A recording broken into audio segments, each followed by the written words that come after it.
nervous system. You all know that nervous system is a control system. Two systems belong to control systems, nervous and endocrine, right? Among those two, you also know that nervous system is fast acting control system. Why it is called fast acting, anybody? Electrical transmission, electrochemical signal transmission. That's why it is very fast. That's why it is more effective, acts quickly. First, we'll see the functions of the nervous system. Then we'll talk about the divisions of the nervous system, how we classify the nervous system. Then we'll talk about the cells in the neural tissue. Nervous system is formed by nervous or neural tissue, and neural tissue has two types of cells. You already know that from your histology that you saw the neural tissue under the microscope. Neurons and neuroglia or glial cells. So we'll talk about those, okay? Then we'll talk about few structures that we see inside the nervous system. Tracts, nuclei, gray matter, white matter. Those are the structures you often see inside the brain and the spinal cord. So we'll see what are those structures. Then we'll talk about the reflex and the parts of a reflex. Okay. First, the functions. Your nervous system performs many functions, right? You know that. You see the things, you smell, you taste, right? You feel the sensations like touch, pain, temperature, right? You perform the movement of body parts. All are controlled by what? Your nervous system, your brain, right? You know that. There are hundreds of functions, but we can classify all those functions into three types of functions: sensory input, integration, and motor output. So those are three types of functions your nervous system performs. Is it clear? Okay, let me give you an example. What is sensory input? If I touch the skin, from the skin, the signal will go to the brain, right? So the signal that is going towards the brain or to the brain, that is called sensory input. Is it clear? Then you tell me, if I touch your skin, you feel that, right? That someone has touched your skin. Then your brain does what? After you feel that? Reaction. Before you react, your brain reacts, it does something else. Analyze, right? It thinks that what is that, right? Is it harmful or not harmful, right? So all those things are quickly interpreted by the brain, right? Analyzed by the brain. Should you move your hand away or not, right? All those things, what it could be. So that is called integration, okay? So after your brain receives the sensory input, integration takes place, analyzing the information, right? And then brain does next thing, it decides, right, what action should be done. If it thinks that it is harmful, it can bite you or burn you, you will move your hand away. So brain is sending signal to the muscles, right? Because to move the hand away, you need what? Muscle. Without muscle, you cannot do the movement, right? So that is the motor output. Is it clear? So sensory input, integration, analyzing, interpreting, and making decision, and then motor output is going in this case to the muscle to perform the action. Okay? So let me give you another example. You are thirsty, you are looking for water, you saw a nice glass of water. So in this case, sensory input goes from where to where? You see a glass of water. from the eye, retina of the eye, right? Retina takes the picture to the brain. Is it clear? So that is sensory input in this case. Then your brain interprets, right? Is it water or something else? Right? If it is water, is it clean water or not? Should you drink it or not? Right? All those things are quickly interpreted by the brain, right? Then also not only that, you see so many things your brain does very quickly. Your brain has to decide the distance of that glass, right? Shape, because you have to grab it. You have to move your hand, right? How far you will move your hand. What's the size of that glass, right? Because you have to grab it. All those things are processed in the brain, right? And that is called integration in this case, right? And then brain will send signal to the muscles of the hand to move the hand and grab the glass. That is the motor output, right? The command is going from the brain to the muscle. So you can give hundreds of examples. Let me give you another one, the last one. When you see delicious food, you are hungry. Sensory input is what? From the eye to the brain, right? You see the delicious food. In this case, integration is what? What kind of food, right? Is it tasty or not, delicious or not, right? Then, now look at this. The motor command from the brain immediately goes to the salivary gland and gastric gland, right? Because when you see delicious food, right, what happens? Secretion of saliva occurs, right? Involuntary. You don't do that. It happens by itself, right? Gastric secretion occurs in the stomach. So in this case, motor output is going from the brain to the glands, right? Certain glands. So motor output can go to the muscles, motor output can go to the glands. Make sense? Okay.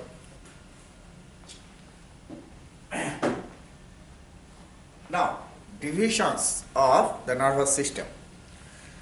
Nervous system is broadly divided into two divisions.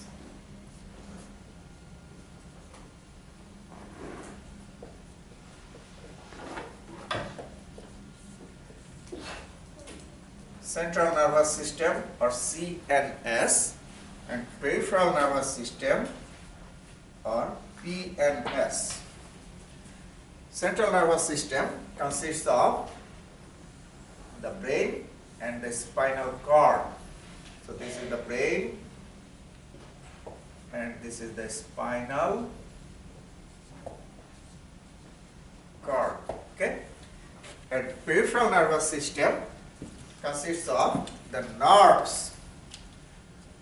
You have many nerves in the body. All those belong to what? Peripheral nervous system. Central nervous system consists of a brain and a spinal cord. Only those two. And you have many nerves. Many of those are attached to the spinal cord, like this. And also, you have nerves attached to the brain. Okay? Attached to the brain. So, these are the nerves belong to the peripheral nervous system. Now, nerves could be two types. Some nerves take signal. Nerves could be two types. First, those nerves are attached to the spinal cord. Those are called the spinal nerves.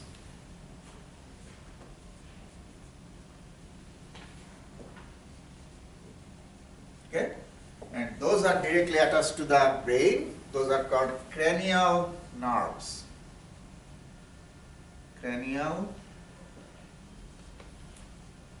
nerves. Okay? So nerves could be two types.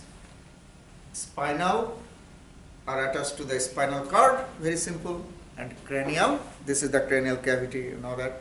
Cranial means head part, so attached to the brain. Okay? Two types of nerves. Now, those nerves are attached to the brain, cranial nerves, could be two types. some of those nerves take the signal towards the brain. Those are called sensory. Also called afferent. Starts with A. Afferent nerves. You remember I said if something touches your skin, that signal will be taken to the brain, right? So that is sensory, makes sense? Sensory input. So those nerves are taking signal to the brain, those are sensory nerves. And then brain processes the signal and sends the motor command out. So those nerves take the signal out or motor command out, those are motor nerves or efferent.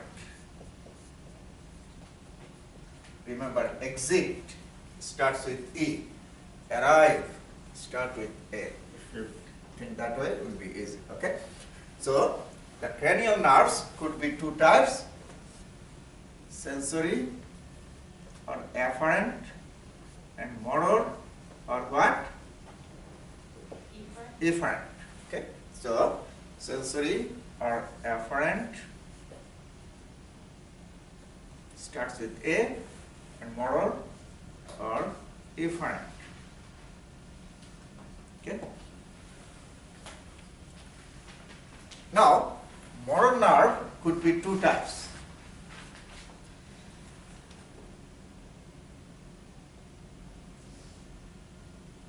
You can write this way: voluntary motor, involuntary motor. Okay? Involuntary is called autonomic. So involuntary is also called autonomic nervous system. Okay? Involuntary is autonomic. You don't have any control. That's why autonomic. Okay? Now the last thing. The autonomic could be two types: sympathetic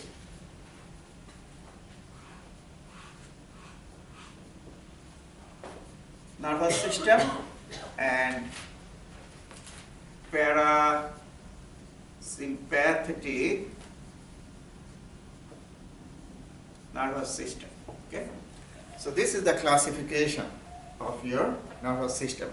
Let me just quickly go over again. Okay? So the whole nervous system is divided into two, right? Divisions. What are those? Central nervous system or CNS and peripheral nervous system or PNS. Central nervous system includes two organs, very important. What are those? Brain and the spinal cord. Make sense? Okay. Peripheral nervous system consists of nerves. You have many nerves in the body, right? All those nerves belong to what? The peripheral nervous system. Now, the nerves could be two types. Some are taking signal to the brain, right? Those are what? Afferent or sensory, right? Sensory input. And some nerves are taking signal out. Efferent or motor, right? Now, motor could be two types: voluntary motor and involuntary motor. Now let me give you a good example. Okay? If I decide that I will grab this marker, okay? I send signal from the brain to the muscle of my hand, right? And I grab it. Is this voluntary or involuntary? Voluntary. If I decide not to, I can do that, right? So it's up to me. So that is voluntary. I am deciding. Now, if something very hot touches your skin, you didn't see, immediately hand moves out, right? That is involuntary, first one, quick. Also, you know, the knee jerk test. If I hit here,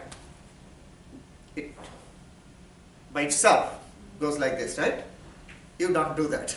So that is reflex, right? You say. So that is voluntary or involuntary? Involuntary. Make sense? So both are motor, going to the muscle, right? Because to move, you need muscle. One movement is voluntary, that I decide, and another is involuntary, like, reflex. So motor could be voluntary, involuntary. Now you tell me, I told you the example I gave you, that if you are you are hungry, you see delicious food, secretion occurs in the mouth and the stomach, right? That is voluntary or involuntary? Involuntary, right? That is another example of involuntary motor, right? So involuntary motor can go to the muscles or to the glands. So secretion of endocrine gland is involuntary, right? You don't do that. It happens by itself. Okay. So I said that motor could be voluntary or involuntary. Involuntary is also called what? Autonomic. Okay? And autonomic. And autonomic has how many divisions? Two. Sympathetic and parasympathetic. Is it clear? Okay, so that is the classification of the nervous system. Now, sympathetic and parasympathetic. Sympathetic activation causes fight or flight response. Have you heard this word?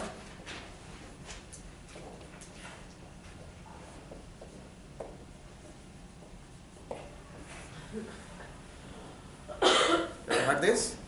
Okay.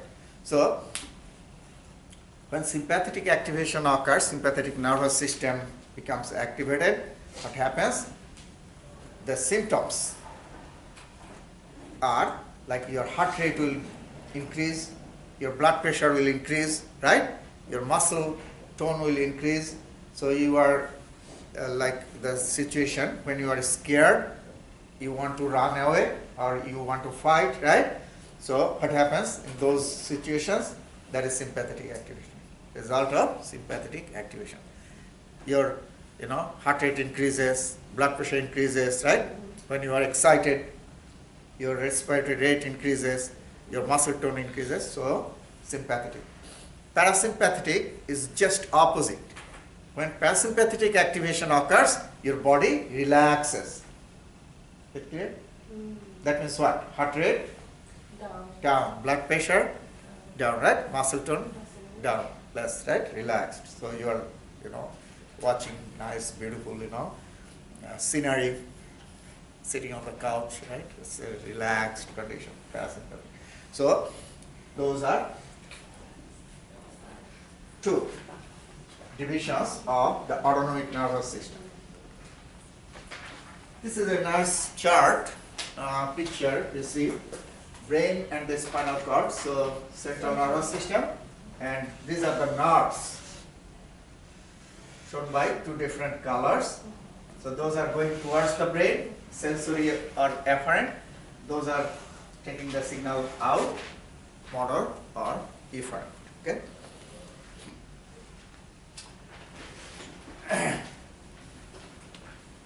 Neural tissue. Neural tissue has two types of cells. The main cells are the neurons. So neurons are the main cells of the nervous tissue or neural tissue. And neuroglial cells are the supporting cells. Neurons produce and transmit what kind of signal? Electrical signal. You already know that.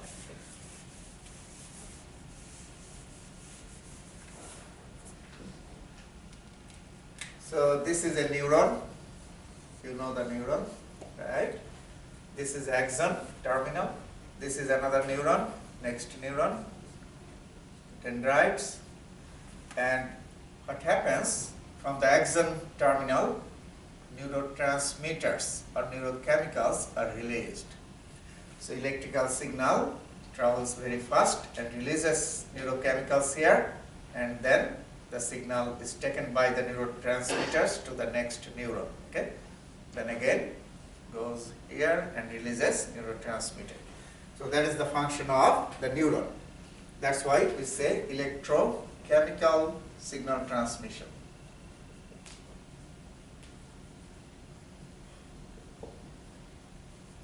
Transmission. Electrical, then chemical is released at the synapse.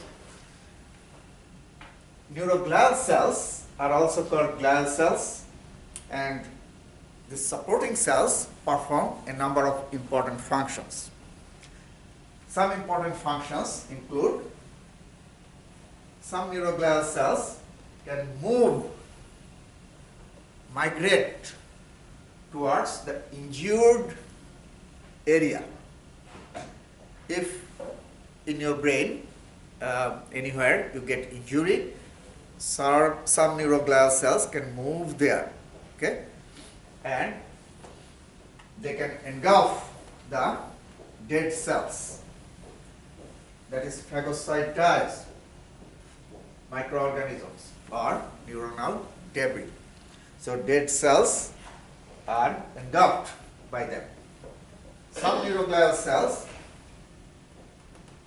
guide the migration of new cells or new neurons. This happens more when the brain grows, brain develops. You know, in very early stage from the embryo, right? The brain is formed in the embryo. So initially it is very small, then multiplication of cell occurs and the brain grows. And different neurons go to different areas. So that migration is helped by some neuroglial cells, migration of newly produced cells. Some neuroglial cells secrete the chemicals and regulate the chemical environment of the brain. And some neuroglial cells form insulation. So, covering that prevents the loss of electricity or electrical signal. Insulation helps to prevent the loss of electrical signal. So those are some important functions of the neuroglial cells. There are different types of neuroglial cells. These are the important ones. You need to remember the name of these neuroglial cells. Astrocytes, microglia, ependymal cells, oligodendrocytes, satellite cells, and Schwann cells.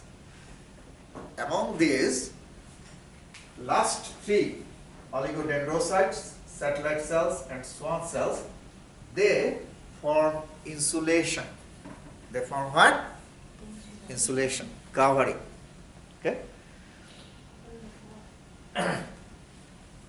So, let's see in next few slides what I will do. I'll just go over these neuroglial cells and we'll see how they look like. Number two, I'll mention a couple of functions of each type you have to remember. Astrocytes. Astrocytes are the most common type neuroglial cells, most abundant, number one. Number two, astrocytes look like what? Astro, star, okay? Look like star. That's why called astro. Cyte means cell, you know. And the function of the astrocyte is it covers the capillaries in the brain. So let's see, this is the brain, okay, and these are the capillaries in the brain, okay, capillaries.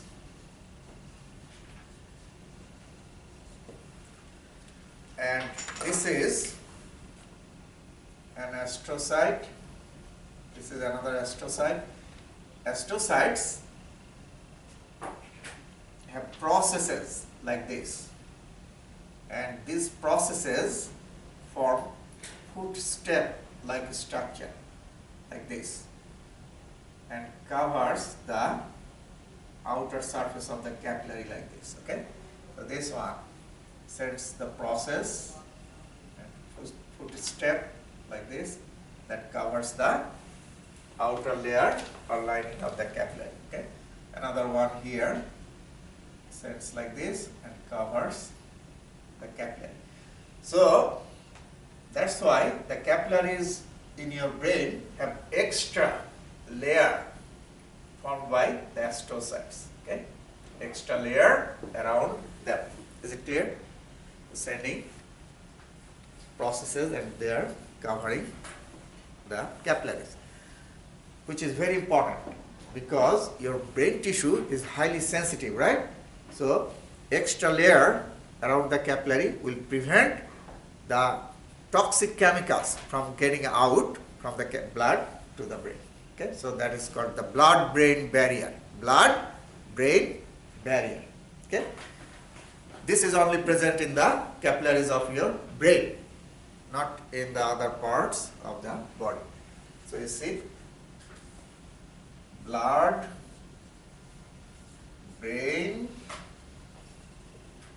barrier,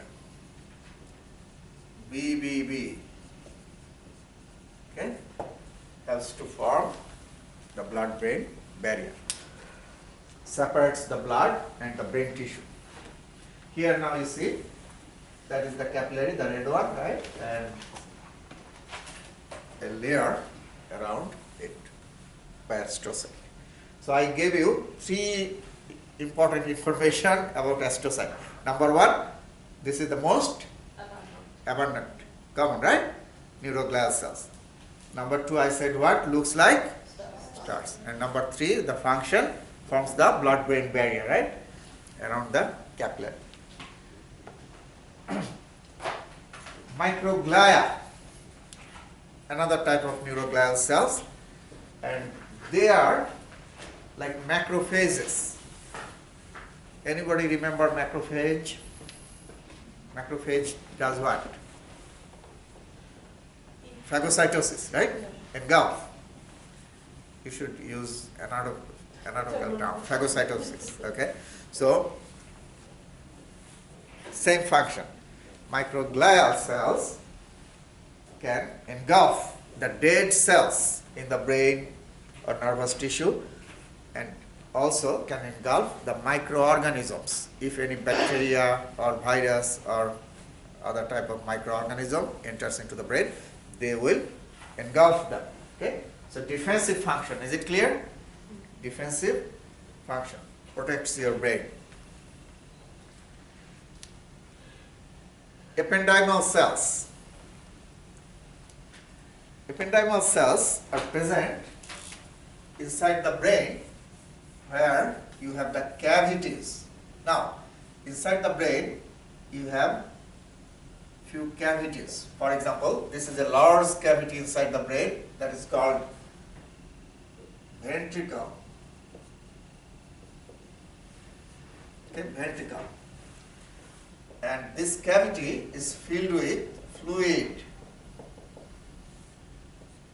inside the ventricle. Okay? And in the wall of the ventricle, you have the ependymal cells like this.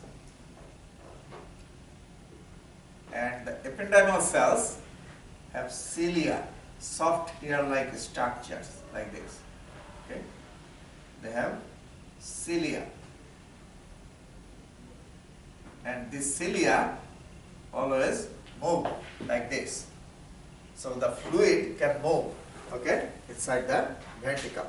So ependymal cells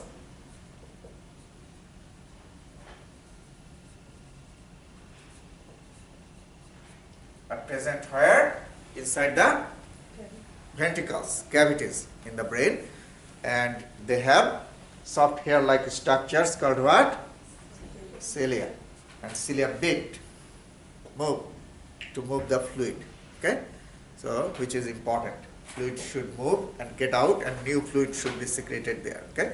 So, movement of the fluid is helped by the ependymal cells. These are the cilia. Okay?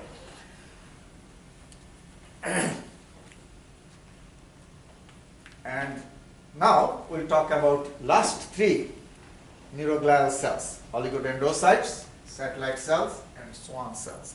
They form insulation. Remember I said covering around the neurons. So oligodendrocytes.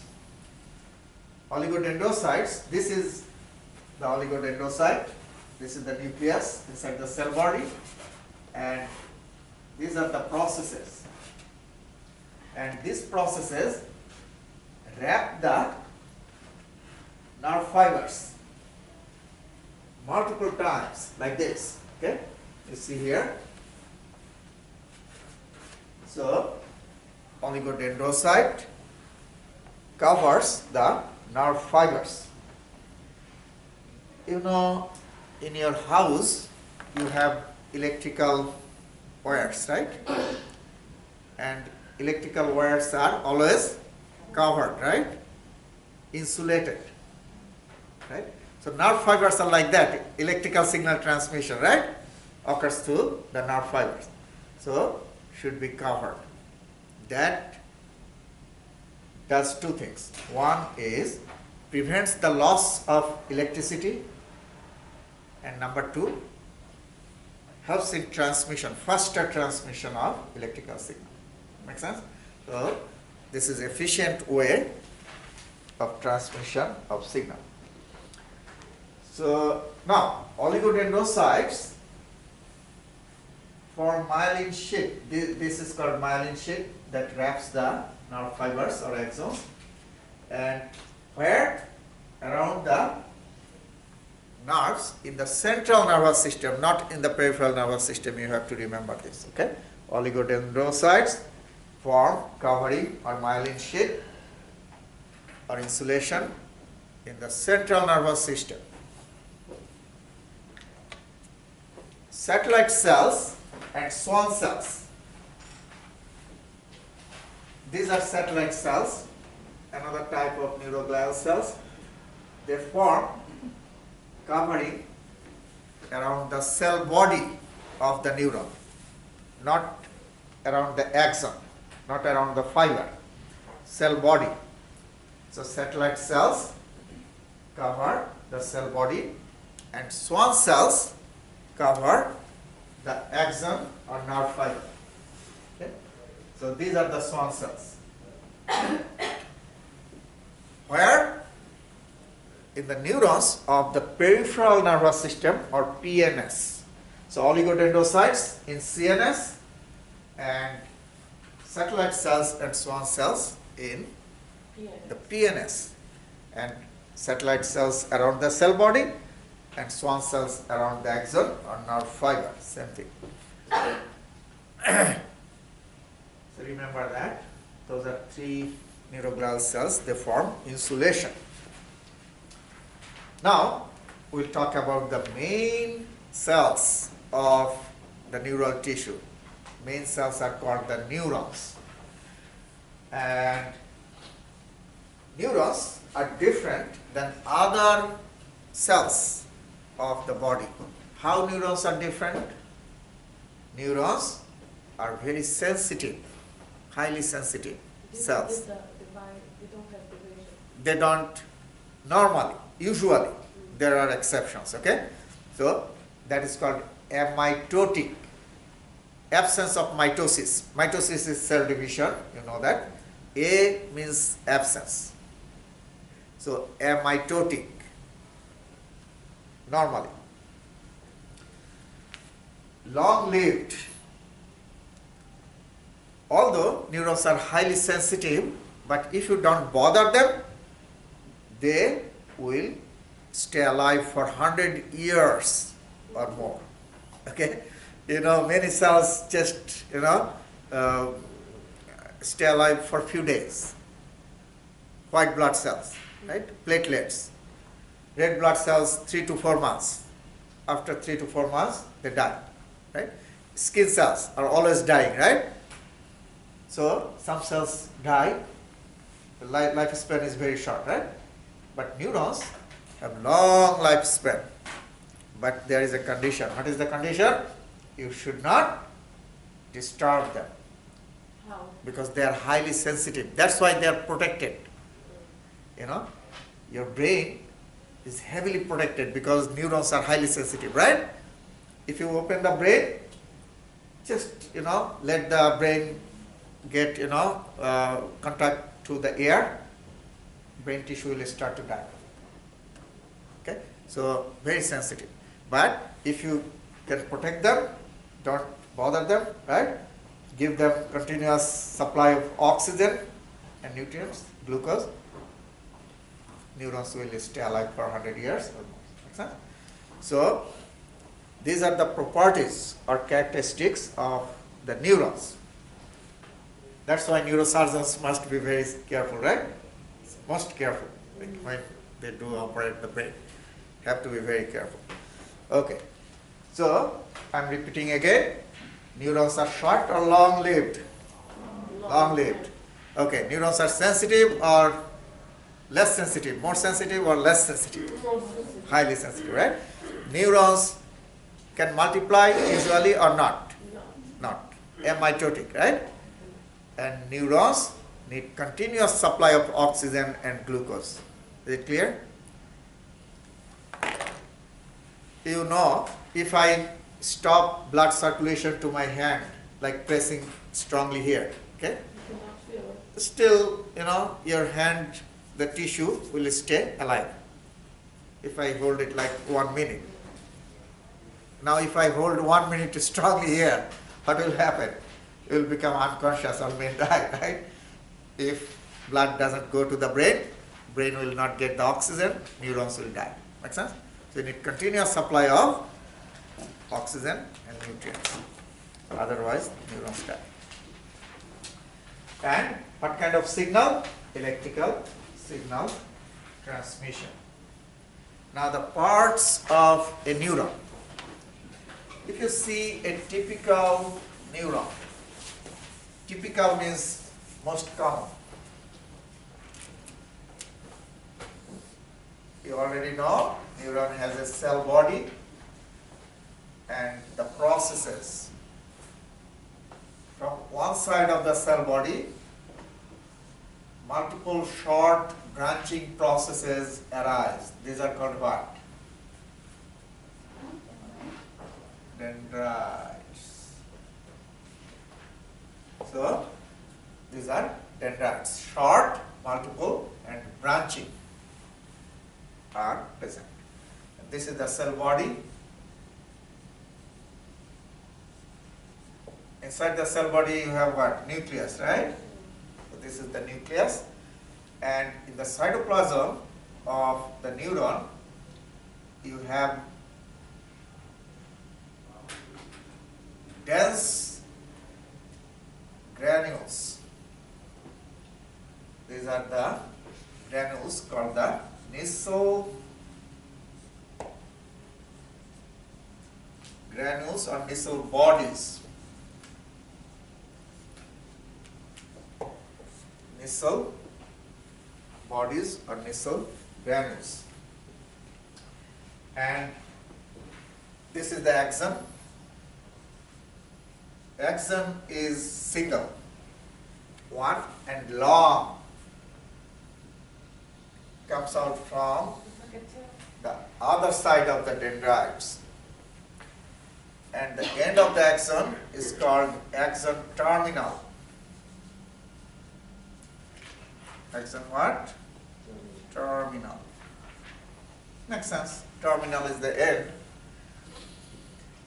And the area where the axon starts from the cell body, this area is called axon hillock. Axon hillock. Where the axon is attached to the cell body. Now, at the axon terminal, you have terminal buttons. Okay, terminal buttons. And peripheral nervous system, around the axon, you have the Schwann cells. A few minutes ago, I mentioned one type of neuroglial cells, Schwann cells. They form myelin sheath, insulation around the axon. Okay? So these are Schwann cells, and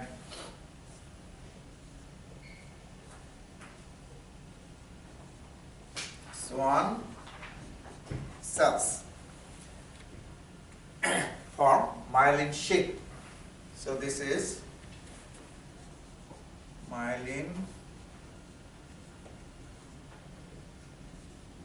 sheath, okay, or insulation. Now you see, in between the Schwann cells, these points are uncovered, and these uncovered points are called nodes of Ranvier. Nodes of Ranvier. These uncovered spots. Okay. Okay, so that is the structure of a typical neuron. If I ask you in your exam, draw and show the parts of a neuron, you will do this, okay? I hope you can do that.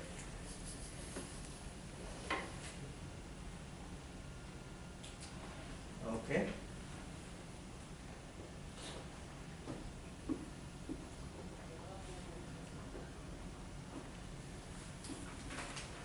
Myelin, L-I-N. Okay, so just, remove E from here. Myelin.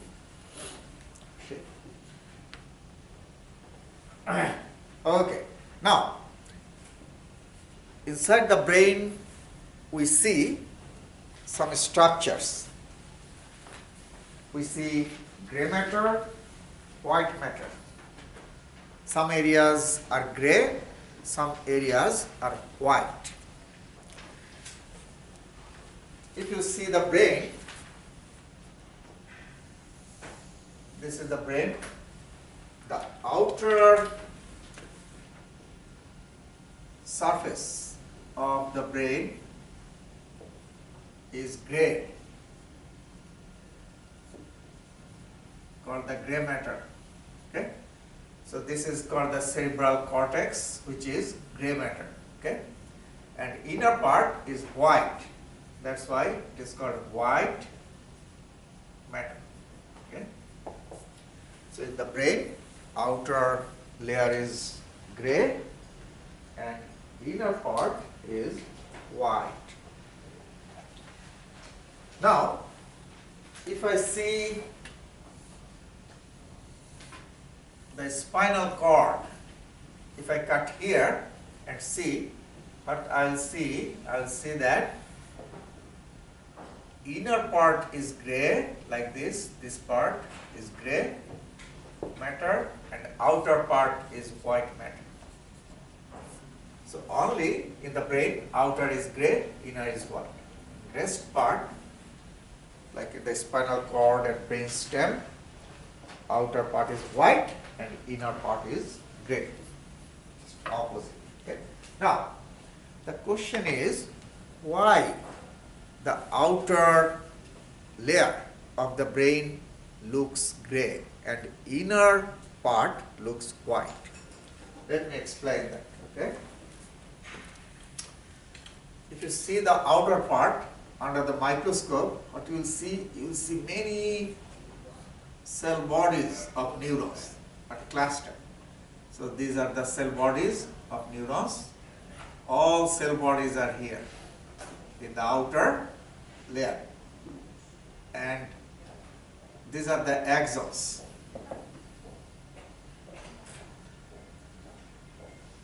Going inwards. Now you tell me, in the cell body you have granules. Those are called what? in the cytoplasm, you have granules called the Nissl granules. Remember that? These granules. So inside the cell bodies, you have those granules. Nissl granules, okay? So in this part, outer layer, you have the cell bodies filled with Nissl granules. That's why the color is gray. Now, you know the axon is covered by myelin sheath, and myelin sheath is white, okay? It's a lipid structure, white. So all these axons are covered by myelin sheath, white myelin sheath. So this area will look what? White. Make sense? So that's why the white matter looks white, because of the axons and their covered. Is it clear? And gray matter looks gray because of the Nissl granules and the cell bodies.